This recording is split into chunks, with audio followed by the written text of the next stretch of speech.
Hi, this is Mike Crow, and I run a home inspection business. In fact, I've run a couple of home inspection businesses. The true joy for me, though, has been helping literally thousands of home inspectors build really solid home inspection businesses as well.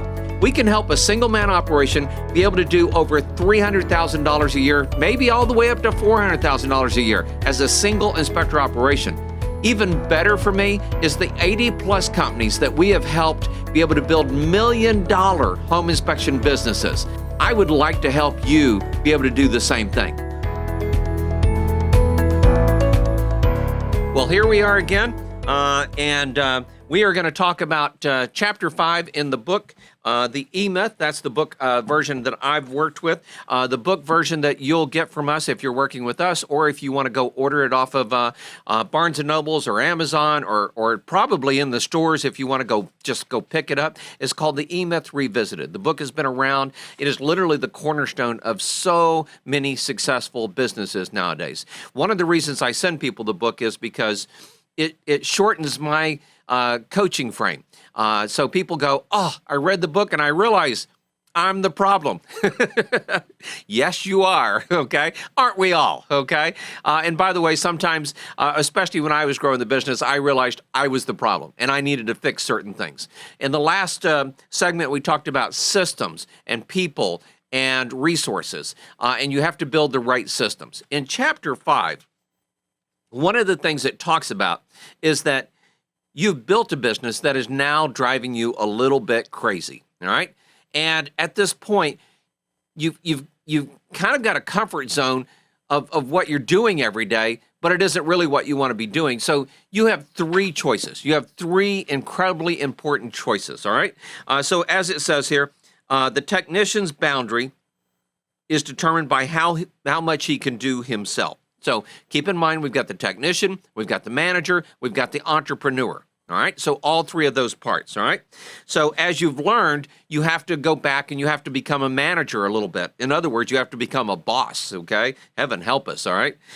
So the technician's boundary is determined by how much he can do himself. How many inspections can you do? How many hours can you work, all right? And then the manager is defined by how many technicians he can supervise effectively, or how many subordinate managers he can organize into a productive effort. A lot of big words as far as I'm concerned. So in other words, how many people can you manage? So the technician, how much work can you do? The manager is how many people can you manage? And then the entrepreneur's boundary is a function of how many managers you can engage in the pursuit of your vision.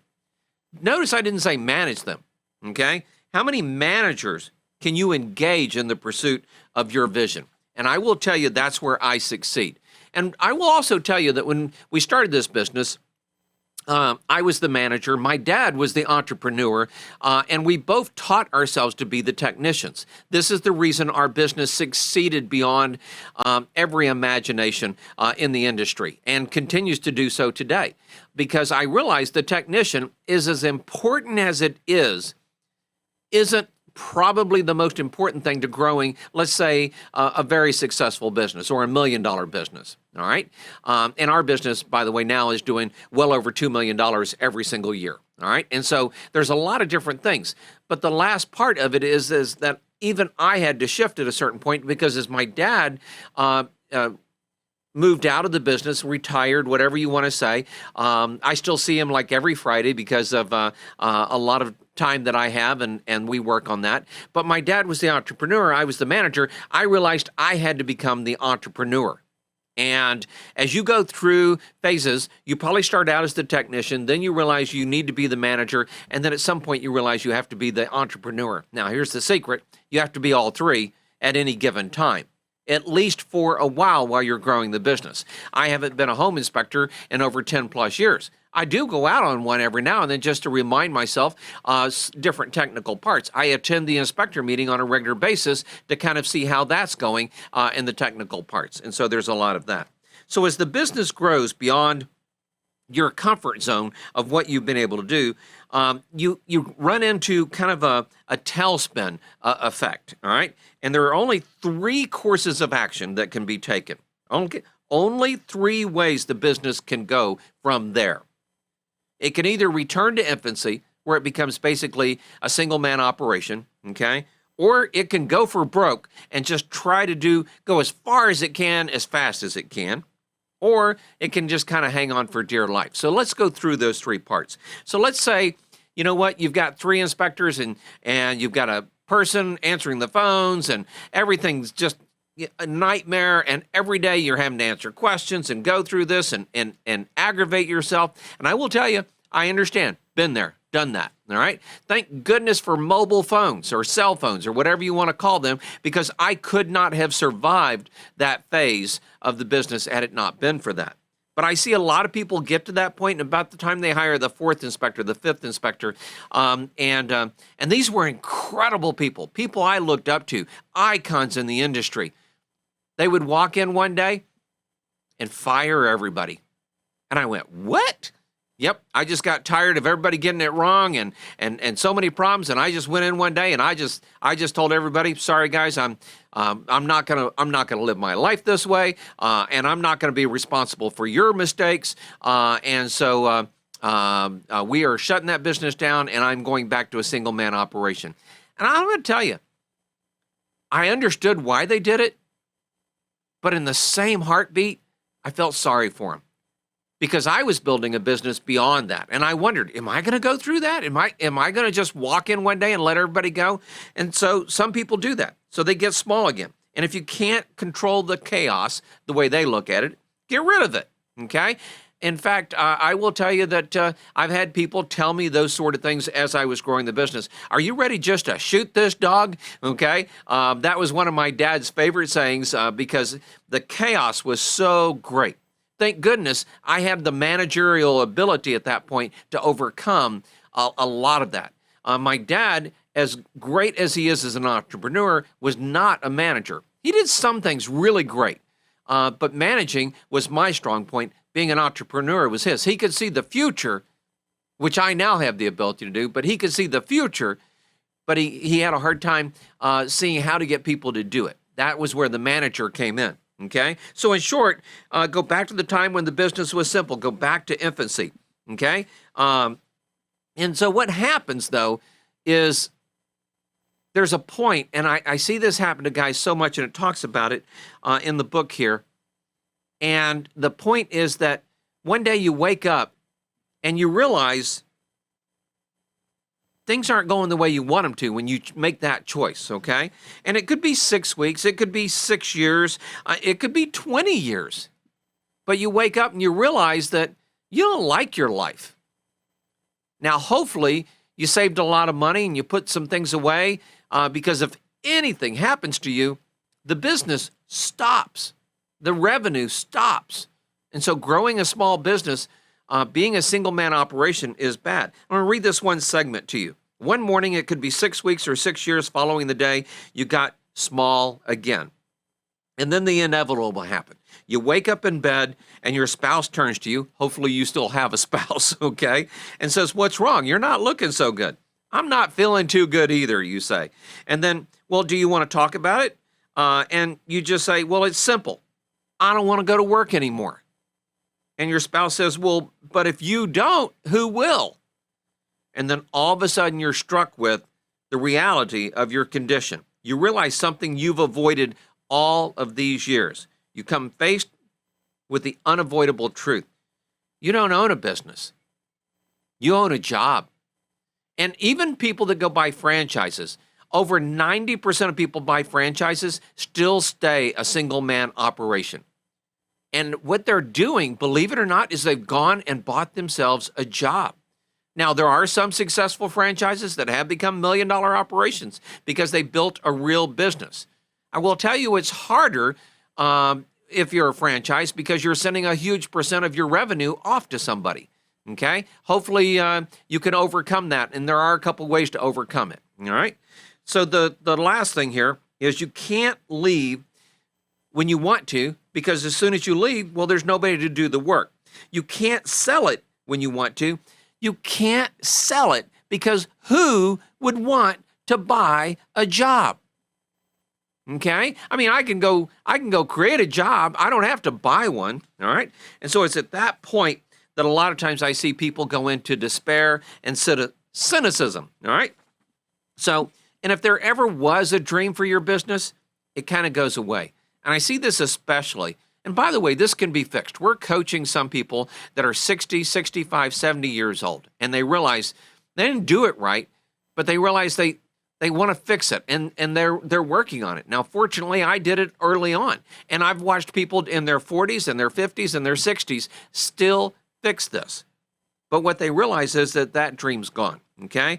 And you stop caring when the dream's gone. The only thing left is work, and you get up, and you go to work, and then you come home, okay? It's pretty easy because you've done it for so long, but it's still there. And it's the day-to-day grind of just earning a paycheck, okay? And finally, and I see this, and I think it breaks my heart a little bit, is that you close the doors, and the business, your job, goes away, all right? So that's one way to handle this overbearingness that you had from your business going into adolescence. And by the way, I think it's great that they called it adolescence because it's like the teenage years, okay? And if you've raised kids, trust me, the teenage years are the toughest. Now, all of my kids are grown and they've got educations and they're out and they're doing great stuff. And I am a very blessed man.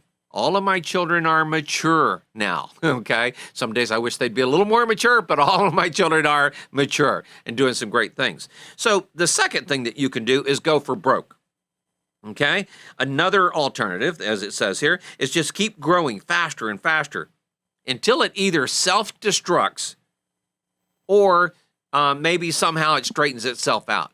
Almost always, if you don't know what you're doing, it self-destructs because of the momentum. Have you ever seen anything going around and around and around, and you know at some point all the parts are going to fly off because it's just going too fast? Well, your business hits that point when you're going for broke if you don't fix it. So if you're focused on the wrong end of the business, and this is important, hear this. If you're concentrating on the commodity that the business makes or the service the business does, rather than the business itself, it will implode. It will fall apart. It will fly apart, whatever you want to say, okay? So going for broke businesses are kind of a sign of our time, and we see them all over the place where people are going for broke, and they're doing all the things that they need to do. And honestly, they're working themselves just incredibly to death over a lot of different things. So, and we saw it in the high-tech phenomenon where all this high-tech was out there and all this stuff. And there are businesses out there that are still going for broke, that are just incredibly big machines, but they still never really made hardly any profit, if any profit at all, okay? So going for broke is kind of like the equivalent of Russian roulette. And oftentimes people are playing it and they don't even know the gun is loaded. And all of a sudden one day, boom, something happens. Me and my dad used to call it the silver bullet, you know? And we used to say, especially with our inspection service, the further we can get away from the explosion, the better. But in our world, you know, we can be 2 years away from an inspection and still have it come back and haunt us. And I've seen some people 7 years away from an inspection and still have it come back and haunt them. Now, there's some ways to help mitigate that with insurance and other stuff like that. And there's some great insurance programs in our industry now to help you be able to do that. But a lot of times people are doing it and they're just going for broke. And then one day something goes wrong. In the last several years of my coaching program, I saw this happen. There was a gentleman, he was going for broke, but he was doing it right, and he was building the systems and put everything in place, and then cancer hit, and everything crashed and burned. There was one gentleman that was doing a great job, and then he was walking backwards, and he fell into one of those basement window pits, okay? Broke his back, and then died in the hospital. Both of those businesses were going for broke, and they would have made it because they were following the systems and everything, but they really needed to start 10 years earlier. One of my biggest challenges is when somebody joins us and I hear this all the time, and it doesn't bother me. It's just a realization I want to make sure you have. And they go, man, I wish I had found you 10 years sooner, 5 years sooner, 20 years sooner. And I understand completely. I'm hoping that you're hearing that because maybe you're going for broke right now. Maybe you are at that point where you have to make that decision. Do I stay as a single-man operation? Do I go to a multi-inspection firm? Do I try to make it profitable and run on its own? And unless you know the systems to put in place and the people to put in place to manage those systems and have the resources behind it, you're really going to be up against the wall. And if anything happens to you, or maybe it's your spouse, like in my case, if you go back to some of the previous podcasts, I was in the hospital for just 2 weeks with my wife, and my business tried to fall apart.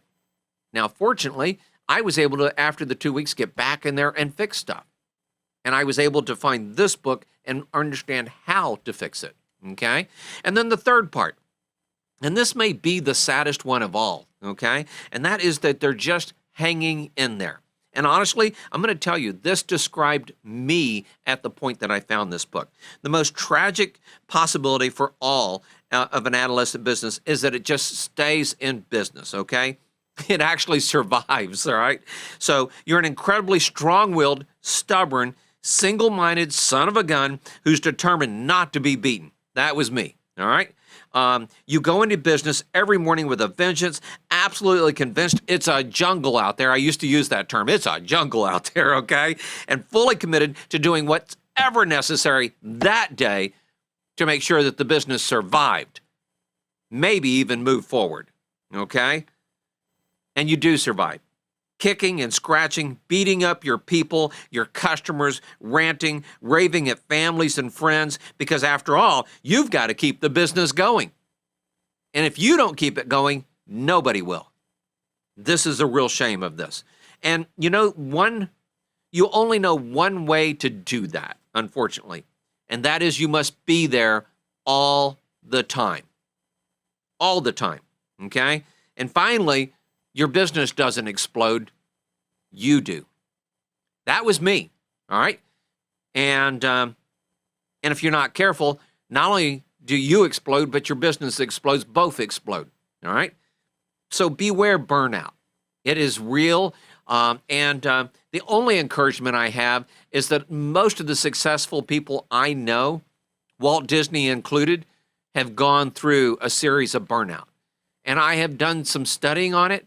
And I have never hit it as hard as most of those people where they have to be carried off on a stretcher or put away in a room for a while or go take 3 months of vacation and then come back, okay? I've never hit it that hard, but I have felt that overwhelm. I have felt that burnout. I have felt that just why? What are we going to run into today type of scenario. So this is the condition of 99% of the businesses that they visited when they were writing this over the past 10 years. A condition of rampant confusion and, tragically, wasted lives. So those are your 3 choices, unless you want to build it right. And why do people feel like they can do it themselves when other people have already been successful, already been before them, already understood how it's supposed to be done? I love my dad, and one of my famous things about my dad, he would say is, we could do it better. Absolutely. Absolutely. We could do it better. But here's what I have found. This is very important. If you get anything out of today's message, it might be this. First, you copy what they're doing. You copy exactly what they're doing. And then maybe down the road, you decide to improve it. Okay. Now there's a 3-part to that, and I'll probably go look it up and go through it with you at some part.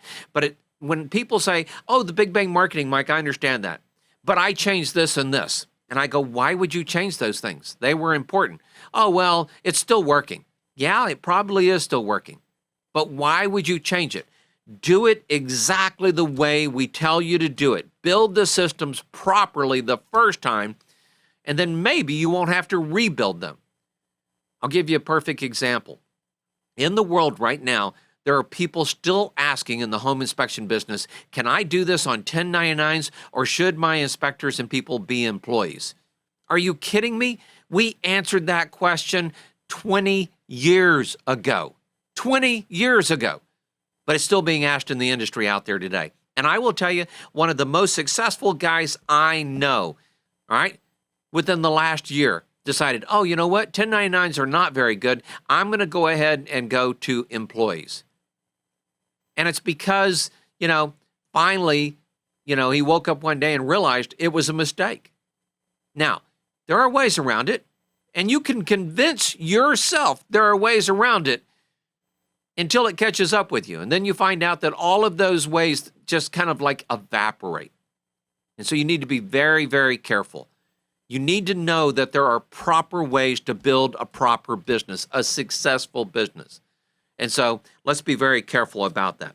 All right, so we're getting ready to go into the next podcast. We're going to go into chapter 6, which is the maturity, and then taking a look at things from the entrepreneurial perspective. All right.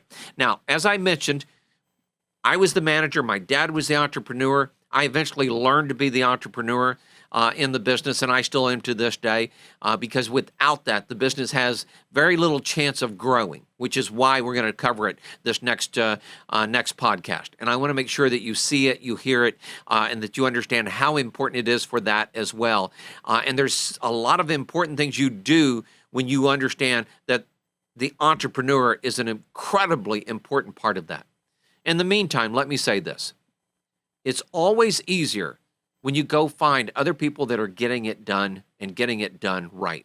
So be successful and be around those that are successful. It will make everything so much easier, so much more simple for you to be able to get where you want to go faster. Don't be the guy that has to create the wheel. Go take the wheel somebody else has created and put it on your vehicle. And if you don't know, the wheel was created, the tire was created long before the car was. They just took that and took it off another process and put it onto the car. In fact, most of the parts of the car had already long been created. What somebody did was put all of those pieces together. Let's take all those pieces and put them together for your business. Systems first, then the people to run the systems, and then the resources to support that. Well, this is Mike Crow, and I look forward to talking with you on the next podcast. Thank you so much.